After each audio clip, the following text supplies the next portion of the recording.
Hello everyone, my name is Sean and I'd like to welcome you all to my show, The State of the Shift. And in today's news we're going to talk about a lot of interesting things, from pickup trucks losing market share in the US to friends gathering earlier in the month of January for the mourning for the great Ken Block, Toyota with their recent showing of both EV and hydrogen tech Toyota AE86 models, Jay Leno. It sounds like his show on CNBC is going to get canceled, and some American manufacturers getting into the Formula One scene, and it's developing really quickly. So we'll get into all that right now.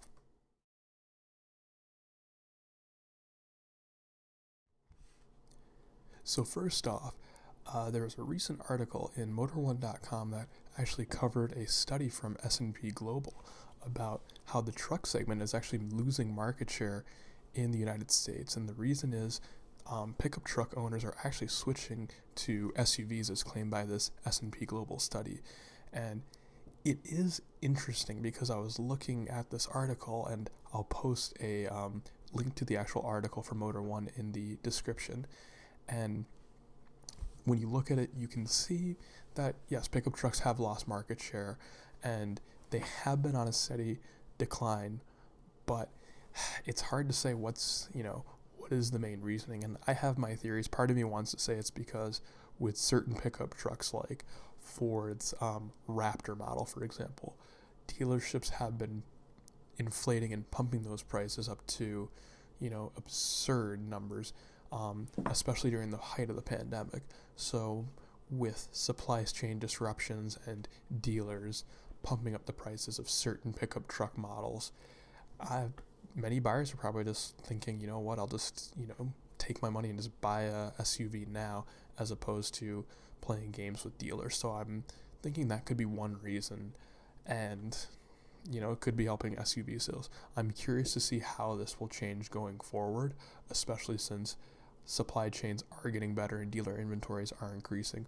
Also, you are seeing, more pickup truck variants, such as, full performance trucks like the Raptors and the TRXs from Ram, as well as EV trucks, and you'll also begin to see, the lower trim trucks as well, like the common fleet sales. So it'll be interesting to see how this trend changes in the coming years. But I don't know, it could be interesting to see how the pickup truck market changes. So, and in the next story, there have been some articles talking about how friends of Ken Block gathered, and given the terrible news that struck the automotive world right after the start of the new year, Ken Block was snowmobiling in Utah, and an unfortunate accident occurred.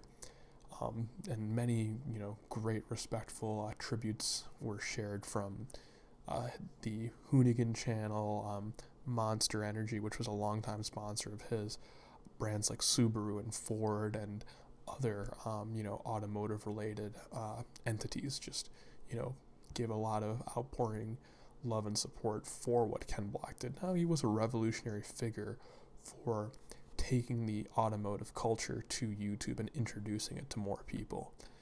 And thankfully, people were able to gather, and it sounds like around 500 guests were invited to a skate and snowboard center in Park City, Utah, and they were able to share stories about their time and experiences with Ken Block, and some were even able to skate and snowboard in this place. So they were able to have like a celebration of his life, which is nice. And for everything that Ken Block did during his lengthy career, it really did help the automotive community. And hopefully people will look back at his Gymkhana videos, his X Game competitions and rally competitions with joy and respect. And next up, Toyota unveiled a pair of AE86 models. The Terreno model that they had a hydrogen internal combustion engine, and then they also showed a Leven, AE86, and that was an EV version that had the hybrid motor that was used actually in the Toyota Tundra. And it was really interesting to see both these vehicles presented. Details were still sparse, but it was cool that they both were able to retain their manual transmissions as they were shown at the Tokyo Auto Salon. And Toyota has some videos on YouTube in Japanese showing drivers getting the chance to rip these vehicles around the track, and hopefully you'll be able to see these vehicles, or the technology in these vehicles make their way to, affordable sports cars.